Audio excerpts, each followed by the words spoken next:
Yeah, somebody once asked me what I exactly have on my bike, which looks very, very stock. It's an 89 XL 1200cc Sportster. I got it back in, actually as a leftover, leftover, believe it or not. A Harley leftover back in January 1st, 1990. I got it new, but it looks extremely stock, you know. A couple pipes, you know, it's got the stock air cleaner on it. It's not like really seriously modified, but what I'll point out is the bike actually gets far better mileage than the stock bike, and it's got more power. It's got better mileage and more power at the same time, which makes you wonder how come they don't build them that way. But you know, the whole idea behind Harley-Davidson, it's not the company that's so great, it's the fact that all these people figure out stuff on a bike, and whether, you know, they got PhDs in Harley-Davidson that are mechanics and machinists that figure some stuff out that make it better. You know, it's not actually the company that makes the bike. You know, that's my contention. But anyway, this is what I got in it. So, it's got, you know, 20 over pistons, 1200cc, 20 over. I don't know what that makes it, 1202 cc's. I don't know, whatever that is. It's got the S&S bottom end. It's not S&S cases, it's Harley cases. It's an S&S bottom end.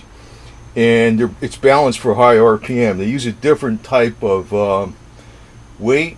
I think it's like 58% for a high RPM or 53% for regular cruising. It's got the high RPM balance. Baisey titanium nitrated stainless steel valves are oversized and they got a tulip shape. That actually gives it a lot of more power. And that probably helps. I don't know why the mileage is better. I don't know why. That's what's freaky about it. I thought it would be a lot worse. And this bike's been like in this configuration for many, many years. I actually did this, I don't know, when it was like a couple years old. It's been like in this configuration a long time. It's got Andrews V4 cam. I think they got a V6 cam or some shit. They changed the cams. It's an old cam, but RevTech valve springs and push rods. It's got the triple springs and the adjustable push rods are lightweight. It's got some minor head work and head and port work. That probably makes it flow better. Screaming Eagle ignition with no rev limiter. And I also want to point out that on ignition, well, down here it's like I got in one of those yellow Acer coils. That coil you can use with points or the electronic ignition. So if I want to, like, I got the points in here. I can change this out and put points in here anytime I want. So if the electronic, I used to run it with points for a while. But if the electronic ignition craps out, I got a speed connector on the bottom with one wire. I disconnect it, and the points are already marked, they're already set up. I just got to take two screws and put them in there and change that little cam, and away I go. You know, so basically, I ain't even worried about electronic ignition. I want to put that as a side note. So it's got the Screaming Eagle ignition, no rev limiter, with a point set up on in the saddlebag, you know, in case I want it. Stock carb with the DynoJet kit. I remember that was the first thing I did on this bike. Actually, the DynoJet kit, I was surprised. What a difference, man. The carb is the stock key and carb is actually good carb. It's just choked down too much. I mean, it's choked, or it's too lean. They fatten it up, man. It goes good. And it got open pipes, turnouts. I like the turnouts because they vibrate against the cars. And I used to have the Kevlar clutch in here. I just got the heavy-duty clutch spring, and I can't tell the difference between the Kevlar clutches and the stock Harley plates as far as durability. It's the spring that makes the difference. I mean, it's a little, you know, you gotta, like, you know, actually I put on this here. If you notice this, maybe you don't notice it, but there's like a leather wrap. I got that on there because the clutch is heavier, the spring is heavier, so I have a leather wrap on the clutch, you know, when I'm in traffic going in and out, so my hand don't slip off, you know. So the average miles per gallon, this is honest, man, average 49 to 50. Stock Harley gets in the low 40s with a 1200. And so figure it out. Now I'm going to tell you a couple really, really cheap things I did on this bike that I really, really like. It's this damn thing, voltmeter. I don't know, it was like $10, and these little sparking things I put on the plugs. So you turn it on, you can see the volts, right? First off, you know what the hell's going on with the battery, man. And I don't know if I gotta choke this bitch or what? See if it starts.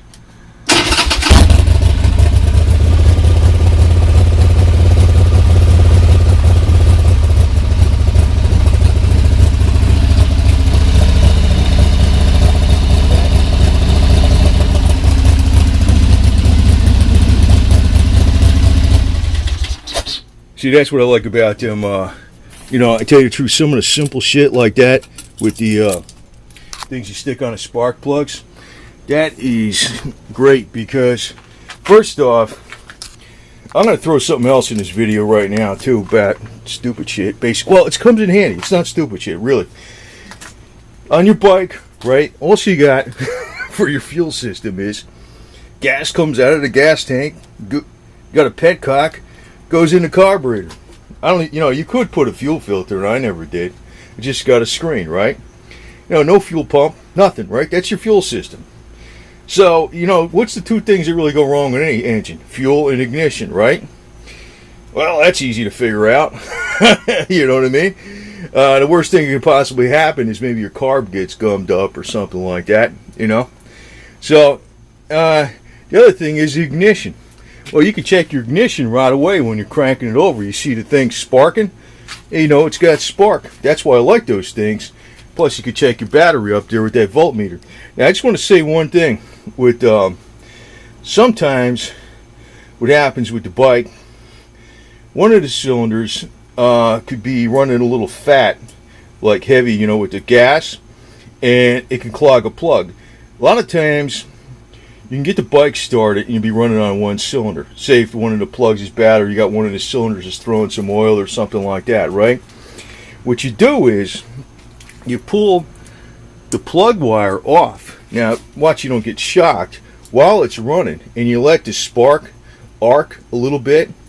That arc works like an arc welder almost. It heats the plug up real super hot, and it'll blow the crap off of it, and you'll more than likely, you know, as long as it's not something where there's so much crap on the plug it's all filled in, it'll blow the garbage off of it and burn off the crap that's on it, and the thing will start sparking again, and it'll be running on both cylinders again.